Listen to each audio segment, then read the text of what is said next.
Hey guys, welcome to Needs More Sponge. Hey, this is the revival of the CTM podcast that we started about last year and then just didn't do for a while. With me, I have Fangride Howdy. and BMajor. Hello. That was a pretty decent intro, I think. Yeah, Um, I think you did a pretty good job for that. So yeah, we have we decided we should bring back the podcasting. It's been about a year since we put out another like the last episode of it, and quite a lot's happened in the community since then. So Yep. So after full minutes of planning, we started this up. yeah. Oh, yeah. So pretty much what we're going to do with this podcast is we're going to do what we did last year. We're going to talk about sort of maps that are released, our opinions on them, what we think of them. But we're also going to try and go for sort of more general CTM stuff as well. So maybe tips for map makers out there, any other thing that we can think of really. Yeah, So and we'll also kind of touch on a big question of the week. yeah, Yeah. Mm-hmm. So just something cool we can discuss that isn't necessarily a specific map. yeah, But it's more a general thing we can discuss that isn't building tips. And we may do map reviews from time to time. Yep. As well. So first things first, we should probably go through who we are. Seeing as you're going to be listening to our voice for probably the next half an hour. So That would probably be helpful. Fang, we'll start with you. Who are you? Hi, I'm Fangride. I've been map making for like almost 3 years now. I'm the project head, one of the project heads for Pantheon and Titans Revolt. I'm also making a solo map called Septum Memorial that's been in development since forever ago. And I also have a mini map called Vigilus Oculus out that you should look up and play, even though it's kind of old.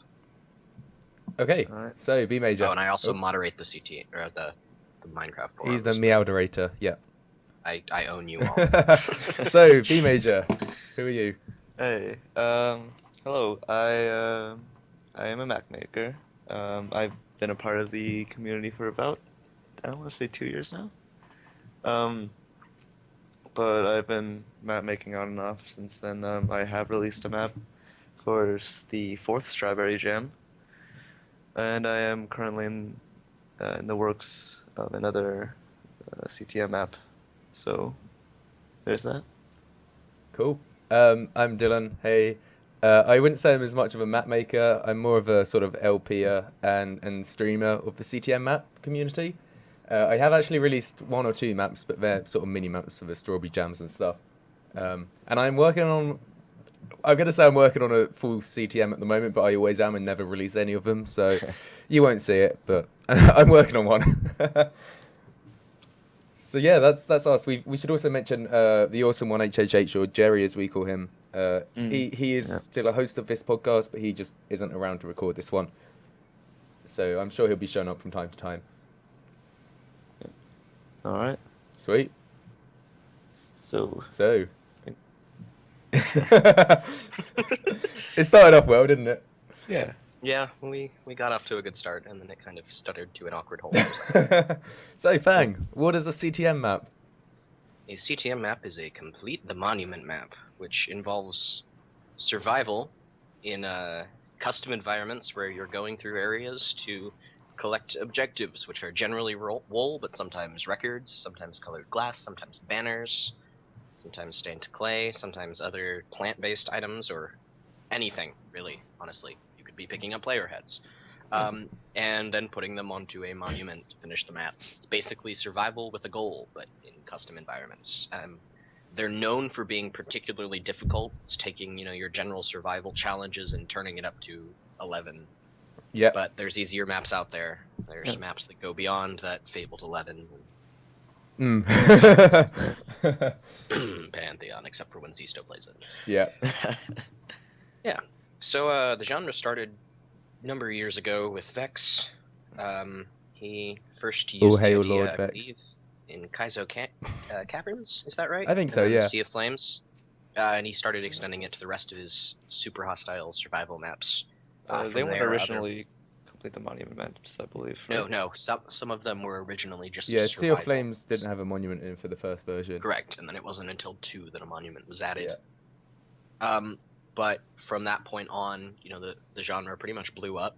Other people started making maps. 3.2 was one of the earlier Fang ones. started making Septum Memorial quite a few years ago when the CTM genre first Yeah. started. God. Let's see. Mr. Grinch was another one of my favorites from a long time ago. He made Survivalist Haven. The one is map name that of I the remember series. that I think one of the first ones I played was, I think it was Fadderwinds, Blight Castle. I think Yeah, that was the map one that was really really the first drew me into classic. the genre. Yeah. Yeah. So they've been around It for a was while. it was and- the first map that took a theme for an entire map and ran Yeah, with it the whole and time, along with like a proper since story. more of the just survivor ones, there's been other sort of different CTM ones. I know Diversity, it classifies itself as a CTM, but it's less of survival and more of every genre. Yeah. I believe we had this discussion Yeah, before. there's a lot of discussion but- about those sort of maps, but no, I mean I still count them as CTM, but as long as they state they're sort of a hybrid CTM. But there's sort of lots of branches, there's lots of gimmicks and lots of sort of. Yep. The one thing I really like about the genre is the sort of talking about diversity in context of the genre. So there's maps with like pretty much they go way over just normal survival Minecraft with custom mobs and all the custom loot and some redstone contraptions and everything. That's what. I mean, there's devious traps and Yeah. evil Pretty much the monsters, creativity of ridiculous CTM map makers. There's pretty much no Yeah. limit to it. There's no other genre like Yeah. it, because you can do pretty much anything in a CTM. I mean, you can break blocks freely, which is really one of the big mainstays. So it kind of Is takes that, yeah. everything from Minecraft and just puts it all on one map. It's like getting It like tests your challenges too. yeah. Yeah. It's like getting a mixing bowl and just going through a cupboard and throwing everything into it and then just mixing it for about 4 years in Fang's case. This is going to be a recurring theme. I'm never going to live this down. But yeah, so CTMs pretty much grew and thrived, and versions of the CTM community thread were created. and About 5 versions destroyed. now, yeah. Finally, we've settled on this version for what, 2 years now? It's been a while. Yep. Let's actually find We've out. also now Very soon we've to now start. it was March 2013 because that was pretty much when I joined the Yeah. community. I joined the community as they created the new thread. So Yeah, so now we have a group account that even when the person that runs it leaves, we don't have to make a new thread for once. although I don't think anyone's running it at the moment. We've also gone through two I am. revivals of the podcast as well. Now I guess this is a brand Yeah. new revival of it, so that's good. Yep. Version 2.0, Yep. new and improved. We got a name now instead of just CTM Community Podcast. Needs more sponge Yeah. because we do. I think it's a pretty good name. That's Yeah, mess.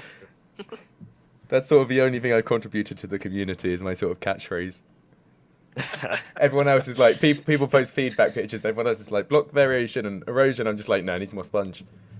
And then, House and Hearth. and then yeah, and then someone posted a picture which actually had sponge in, and I couldn't find anything to comment on. So Yeah. I think it's hilarious because Crows uses sponge for voxel sniper. Oh. Like his block that he places that he knows he needs to change it. Yeah. So when we were working on Baked Apple's server on the Red Bull area for Septum, he had left sponge in a lot of places as marks for him to change stuff. But people didn't know that, so they're running around trying to figure out why the heck there's sponge everywhere. It was so great. Oh But man. no, even if there is sponge, it needs more. So Yeah.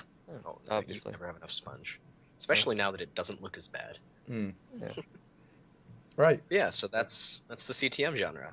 Yeah. So we can kind of segue that into our next topic, actually, which is the Yeah. Strawberry Jam, which was the 7th was held I recently? think it was the 6th one actually. Yeah. Sixth one. Something like that. So pretty much every couple of months, well, the community holds a strawberry Six, jam, Yes. and it's pretty much. I think it started off with 48 hours, but it's gone up to 72 hours now. So pretty much, map makers have 3 Yeah. days to make a mini CTM map that I think it's a minimum of 3 objectives at the moment. I Yep. believe. Yep, 3 objectives. The reason we actually chose to bump it up to 72 was you basically have a day for each wall. Yeah, and that makes a lot of sense. including not including the planning time, but the day before. Yep. And speaking of, the Strawberry Jam is also in its second revival. Oh, that's we can't keep up with anything in this community, can we? But yeah, so there's been 6 of those, and the recent 6th one, About Traps, Trolls, and April Fools, was held early in April. yep, That was a And we fun had jam. the most participants I think we've ever had. 26, I think it ended up being. 26 or 27. It was huge. It was. We had a lot of people. We've had some big ones in the past. Let's see. Number 3 had 1, 2, 3, 4, 5, 6, 7, 8, 9, 10, 11, 12. Yeah, 16, 17, 18, 19 of them. Wow. Which was the only one I managed to make one for. But this one was This one was ridiculously huge, big, yeah. which was so fantastic. There were so many different maps. How many did the first one have? I think there were The like first one what, had like 8? 5. Yeah. Yeah, and that was the 6, only one 7. I've actually. Oh no, I made a map for the recent one Yeah. as well. So. Yeah. Yep. That was fun. Which everybody should check out, by the way. Yeah. If they haven't. we'll just. But yeah, so yes, the Strawberry Jam was created as kind of, a way for people to let out their mini-map ideas without having to spend ages on a mini-map. Yes. Kind of We were inspired by all of those, Loot 'em Dare, that type of thing. Yeah. And I know there was a variation in the Minecraft community, so we decided to do the Strawberry Jam. And it went from there. Yeah. So we've had some pretty cool creations in the past. People have expanded them into full maps. People have left them entirely broken and abandoned. People have done some cool stuff with their maps that they've made. So. It kind of pressures you to not procrastinate as much and just kind of Yeah. That's the big thing. Is it to really is that. can you plan efficiently and then can you create efficiently? I think the one thing that I like about it is that when I do try to make maps, and I always sort of start off with a really big burst of energy and inspiration for it, and then as the map goes on, I sort of die down and then never get around to finishing it. So when you have 3 days, it's sort of like, yeah, you can keep mapping for 3 consistent days easily, and if you don't, you didn't finish. yeah. And of course, it's not like we force you to discard your work when you Yeah. finish, but it's more of a you didn't get to participate in the jam Yeah. kind of thing.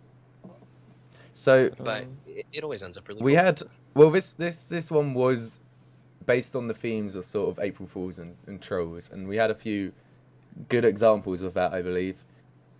Yeah. Quite a lot of creative traps that I saw in some of the maps as well. Yes. Let's see, what was the one that... trying to find the name of the one that really caught my eye. There was one where if you went into the water, it teleported you back to the That start. was Silius's one, Explosive Disposition. That's what it was. That was the one which caused That one random was hilarious. explosions as well. I didn't get around to. Yeah, I didn't get to play them all, but I've played a decent chunk of them. Apollo's Welcome to World Negative. Yeah, that that was was that was fun. good. It was a CTM that had absolutely no monsters. Yeah. I mean, there were sort of traps, but it was more of find your way Yeah. forward. And it was... The coolest part about it was the whole point of it was to question why you're doing this. Yeah. And in each one you found a carpet with things like words on it such as, why are you doing this? Yeah. What do you hope to achieve and that sort. Yeah. It ended up really, really cool. It wasn't what I was expecting, but it was a very interesting experience. I also liked Witty's map. Look for the light. Yeah. Oh wow. Yes, I forgot about That that was, one. That was the one where you that were. was the gimmick. Was it blinded the whole? Yeah. Yeah. Yes. Yeah. It was crazy because I remember streaming that one and I played it, and the areas when you're blind and can't see anything feel really big, like you don't know where you're Yeah. going. Yeah. And then, I mean, after I completed the map, I took the blindness effect off, and the areas were tiny, but it just felt Yeah. like they were so huge just because you couldn't get your bearings anywhere. Exactly. I also really liked Moldy Bread's Mage's Escape. It was so creative. Oh, that was the one with Really, really interesting. Was that the one with the 2 towers? The prison at yeah. the start. Yeah.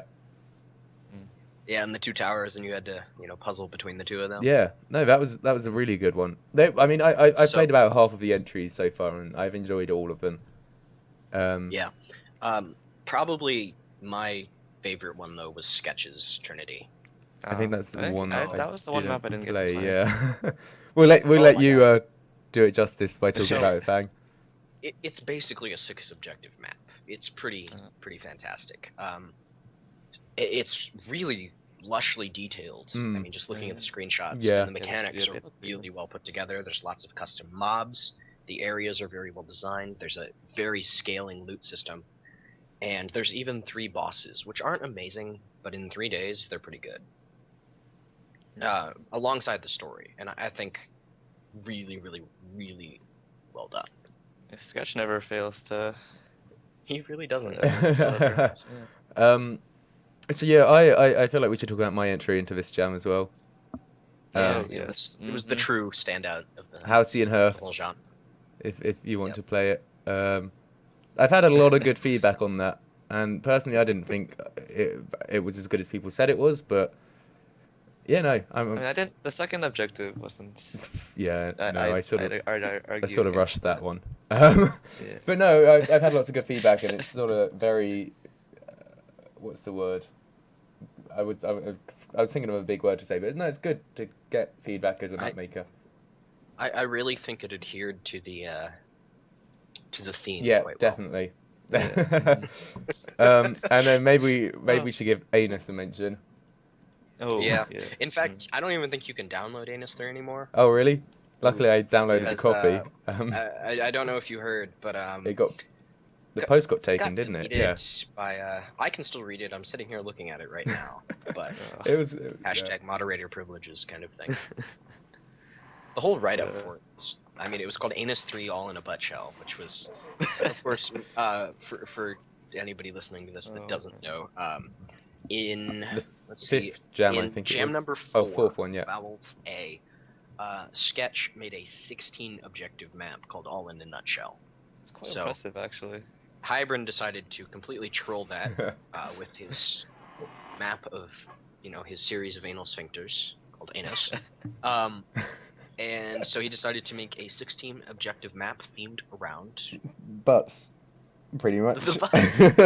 Yeah. So Gerry hence the name adapts Anus 3. in All in a Nutshell. All in a So he butshell. wrote up this ridiculous interview for it, like, fake it. It was great. He did it for Anus too. You've got to give him creativity points for it, definitely. Yeah. I mean, he got freaking 13 up likes or whatever. Gems, as he calls them. Yeah. But, oh man. It's not a very good map. Nobody expected it to be. It's not intended to be. It's a troll map. But it's hilarious. I mean, if you want a real experience with it, like you actually want to have to, want to go through it, I almost suggest just flying through it, reading the signs, checking out the area names. I still haven't actually, I was going to do a big How stream on it with hilariously Hybrid, but I haven't managed it colors yet. Yeah. Because trying to play it, you're not going to be able to play it. Another one that I liked was Brown Eye released one called Shadows, I believe. I couldn't get past the first area. No, the first area was great. I did tell him. I thought it went downhill after the first area. Yeah. But the first area is great because it was pretty much using void fog, and you would walking along sort of a classic sort of iron bar maze above void situation.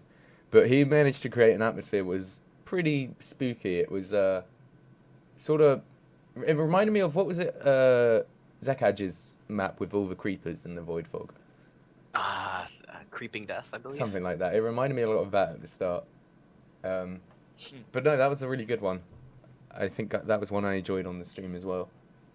There were a lot of good entries, and I still haven't gotten my way around to playing all of them, but I'm trying. Alright. So, it's the Strawberry Jam. Yeah. Sorry if we... But- I'll let you... Oop, go ahead. I was just saying, we know a lot of people released it, and we haven't really spoken about too many of them. But if we went through all 26 entries, it would probably take a while. So they were some of the highlights ones for me, of the ones that I've played. But I think everyone did a really good job. From the screenshots alone, it looks like the amount of work that people put into in just like 3 days as well. It was incredible. Yeah, even if I didn't get the chance to play them all, just looking at, what was made is very, very impressive. So I guess that's the Strawberry Jam. I'm looking forward to whenever the 7th one is. It'll probably be in a month or two's time. Yeah, I'm looking to try and do about 3 a year, give or take. Yeah, that's fine. So yeah, I'm looking... probably June or late July. Yeah. And most people have summer vacation Exactly. then, so. Yeah. Except Hybrid, so no Anus 4. Oh, damn it. Oh well. I'm sure we can live with 3 anuses for now. I don't know, that might be difficult. So yeah, that was the Strawberry Jam. Next, usually on podcasts we're going to be looking at talking about a CTM map or a CTM map series, but we thought Strawberry Jam was recent, so we should talk about that one instead. Yeah. But generally we'll want to do some sort of map review. Yeah. We'll all, decide on a map or put out a map for a vote, and then we'll play through it, and we'll kind of review it on the cast. Yeah. And that seemed to work well when we did that last time. Yep. Yeah. Okay, so very important question here. one that we all want to know the answer to. Hey, Fang. At some point, we're gonna write I a jingle for especially. this. What was that? Sorry. At some point, we're gonna write a jingle for this. Yeah, Just, yeah. it's a button. Not now. But yeah, it's a question Yeah. that's on everyone's minds. Is Septum Memorial out yet? No. Wah, wah, wah, wah. Okay, into our next segment. All right. So What we each week we also kind of want to look at some kind of question. we have on the CTM community thread. I know we've got sort of community questions that people put out quite a lot. I don't know if this was this one that was asked. Yeah. Oh, that's not specifically as a community question, but regarding someone's own map, they were asking about difficulty and difficulty curve. And So enjoyment. I think the question was they said that they had a more hypothetical question for more experienced players. They asked how exactly is difficulty and enjoyment bound together in maps? Because I mean it depends on what you're like as a player. There are some people who go out and will look for like I think it's the ROM hack difficulty hard maps because they want a challenge. Yeah. Whereas I know there's quite a few sort of people newer to the genre would like look for easier maps. I'd say Yeah. Kind of ease Not, them into not it because necessarily. Pantheon. the jump from Yeah. the jump from a normal survival into a CTM can be pretty bad. Yeah, definitely. It can be pretty brutal. But the question is a really, really interesting Yeah, one. because definitely. At its most basic, it really is, what kind of player are you? But oftentimes players don't look for something that they can just kind of walk through super easily. People as a whole like to be challenged. You don't want to do something and just be able to skirt through it. So that sort of difficulty alongside the enjoyment is looking for something that will pose you enough of a challenge that you'll feel accomplished in overcoming it. Yeah. But you don't want to make Because- it too Yeah, difficult. but you don't want to make it so difficult that when you finally overcome it, you're like, oh, thank God, I never want to do that again. I think it's definitely a hard thing to do to get the difficulty exactly right when you're making a map. Because you want Yep. to make something that poses enough of a challenge but doesn't get frustrating if obviously you have to keep doing it over and over again. Yeah. Exactly. So I find if there's a map that challenges me, I'll obviously find it more enjoyable than one that is just a piece of cake. Exactly. But if it was too difficult, I like to be challenged, Yeah. but if it gets too difficult, then that enjoyment will probably turn into frustration quite easily. So it's very tough to get the balance exactly right. But Yeah. usually throughout CTM maps, there's definitely a difficulty curve. If it's an intersection map, as the intersections go on, they're obviously going to get more challenging. So it's a difficult question because I mean it's definitely to do with people's opinions and different people have different tastes on what they enjoy. I mean, you can't appeal to everybody. Yeah. It is Yeah. also But in my something opinion, you should just looking at it as, the base question, how is difficulty and enjoyment bound together in Yeah. maps? Your level of enjoyment is going to come from the challenges that you have to overcome in a way that you can overcome Yeah. them. So, if you're looking at something super difficult, some big gauntlet ahead of you, it's going to look difficult, but your enjoyment factor is going to come from how well the area was designed so that it's a playable area, what kind of counterplay you have to the challenges in the area, what kind of clever things can be done by you, what kind of clever things have been done by the map maker to counter you. Looking at each area in a CTM is you versus the creator, rather than you just versus a bunch of blocks and some monsters in it. Looking at it as something that's been specifically designed to challenge you, and finding enjoyment in that is a really good way to look at CTM maps in general. Yeah. You also have to look at the previous areas that the player would have come from. Yeah. Was the last area that they completed, was that really difficult? Was that something that they would have a really hard time going? And And creating then- variance within your areas too. Yeah. Mhm. I mean, you can have 7 super hard areas in a row, but if they're all void areas, it's going to get boring because that Mhm. playstyle is similar. Yeah. What's cool about CTMs and various areas is your playstyle in one area won't be your playstyle in another. Definitely. Yeah. And so you have to adapt Yeah. to different kinds of playstyles. Exactly. And of course, you have to create, as a mapper, you have to create areas for players that will, force them to do that, and thus raise their enjoyment level somewhat. Mm-hmm. Yeah, no, that's definitely true. Sudden silence. But yeah, no, I definitely, if you are a map maker, you do need to try and get the difficulty to be sort of a curve throughout the map goes on, and you can do that with like loop progression and everything.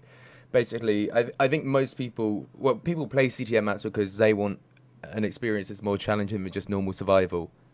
So if you have to have the map challenging for people to enjoy it. But yeah, if you do have pretty intense, I mean the sort of more challenging areas would definitely come towards the end of a map. But if I went into a CTM map and I couldn't even get through the first area, I probably wouldn't enjoy that too much. Hashtag Pantheon. I say, if you don't know, like if you're looking at the area and you say, oh, I don't know how this is gonna work out. I would play test. Yeah. Just go through the area and see how you do, and because you're the map maker, you should know what's in the map. And so if it's too hard even for you, I would say that's probably a bad sign. Yeah, if you're having a lot of trouble in the area as a map maker, immediately you know something's up. Either you're not a good player, which sometimes happens. People that aren't particularly amazing Minecraft players create difficult maps in that, here's an area that I've died 17 times in because I'm not a great player, but some other dude could come in and skirt through it with no deaths because they just are more cautious or just naturally better. Yeah. But at the same time, if you're looking to make, a map that's balanced around what you would find enjoyable, which most people do, playtest your areas pretty thoroughly, maybe to the point where you know exactly what to expect. Because if you know exactly what to expect and you're still having some trouble, that'll either be a ridiculously hard area for somebody else, or, you've just not found a right balance level yet. Yeah. So think about it from a player's perspective, but also think about it from the perspective of, I just did that very easily, but that's because I know where everything is. But that doesn't necessarily mean which of course makes solo building very, very difficult, because a balance thing is, I put those spawners there. I know they're there, but will the player? But even if it is easy for you as a map maker, it still doesn't necessarily mean that you're done. Yeah, absolutely. That's when you start going to other people. Once you're at a point where you feel like the area is balanced, then you ask other people who've never touched the area before to run through it. And look at their thoughts, because now these are people that don't know where all the spawner placements are. They don't know exactly what that button does. They don't know that TNT is going to come raining down on their head if they step on that door. So your level of difficulty with your area may vary when somebody else doesn't know all of its little secrets. Yeah. So no, that's definitely a good. That's definitely an interesting question. That's another question from the same guy, actually. Because how do you guys look at the last area of your map? Because the map maker took it as this is the last dungeon, so it should be very difficult, and it ended up causing 30 deaths to their tester, even though it was a small area. And the question is, should I make it easier? So, in my opinion, your last area of your map doesn't necessarily need to be your stupidly hardest one. Yeah.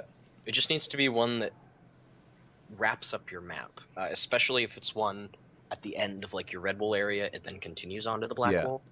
You need to think about it from that perspective. I mean, I'd assume that it would be the hardest area of all of them, because you're like, well, I've spent this whole map giving them loot, and the loot's obviously progressed through the areas, and they should be well equipped to tackle things that they definitely wouldn't have been able to tackle in the starting areas of the map. So I'd say in terms of difficulty, it could be a little bit harder, but you don't want to be completely ridiculous and throw things at them that they still couldn't tackle. So they say their tester got 30 deaths. That's, once again, that is one player though, so I'm sure I die a lot more than most players do in CTM maps. So maybe one Yeah, test. it also depends on the Yeah, context. maybe Have they played through every area before that too, or did they just just test that one yeah. single area? Because they said it got that person 30 deaths, but I'm sure if you test it with someone else, they might be able to find a different sort of tactic to take on the area, or they may just be a better player. So it's definitely very hard to make a CTM map, especially a last area, because everyone does have different playstyles, and some people are more reckless than other people. But I don't know. I'd say as a map maker, like Fang mentioned earlier, you should definitely play test it yourself and see how you find the final area. If you can't get through your own final area, then that's probably a warning sign that says it's probably going to be quite hard for other people as well.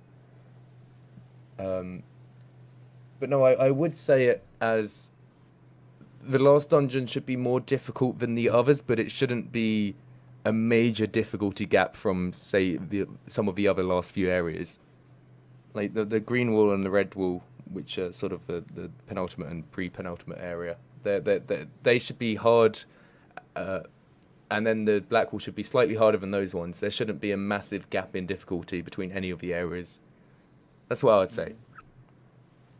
Yeah, sounds good.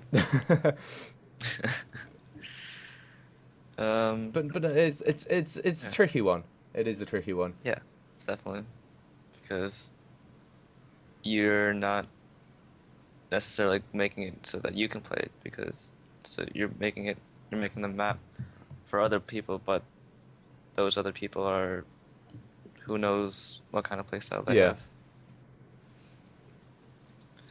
Yeah. I believe those are all the questions that I can find currently. Yeah. I think it's good if we do have a sort of question and answer discussion like that in some of the podcasts, because it's good if we do give more sort of insight to some of the newer map makers as well. Yeah. So yeah, that was good. Yeah. So moving on to our final section, the mustache of the week. And the moustache of the week this week goes to Nick Offerman. And you can see his lovely moustache on the screen there. Hey. So that's going to be the end of the first episode of Needs More Sponge. Hopefully you've enjoyed it. That's fun. We did sort of throw this together in about an hour before we started recording. So it's been a little bit sort of all over the place, but hopefully for the next one. Do you want to discuss the schedule of our uploads? Or? No clue if we're going to try and do one maybe, I think, every 2 weeks we decided on. Yeah. So in that time we can sort of decide on the map we want to talk about next time, and we can all sort of either play it or have a fly around and just get an idea of the map, and then that'll be good. But yeah, I think it's good. I'm words. I'm happy we're bringing it back, because the podcast was quite fun to do, and I think quite a lot of people enjoyed it. A long time coming. Yep. So yeah, that's going to be the end of the words of things need to be said. I mean, that's going to be the end of the first episode. So hopefully you guys have enjoyed it. Fang sort of disappeared. But, so yeah. we just feel free to leave any questions if you have. Yeah, if you want to leave any questions either on the thread or in the comments below, we'll probably talk about them next episode. Yeah. Gives us something to talk about anyway. So yeah, I guess thanks for watching, and we'll see you in 2 weeks' time. Yeah. So this is from me, Dylanamite. This is BMajor. And Fangride is gone somewhere, but I'm sure he says bye too. See you guys.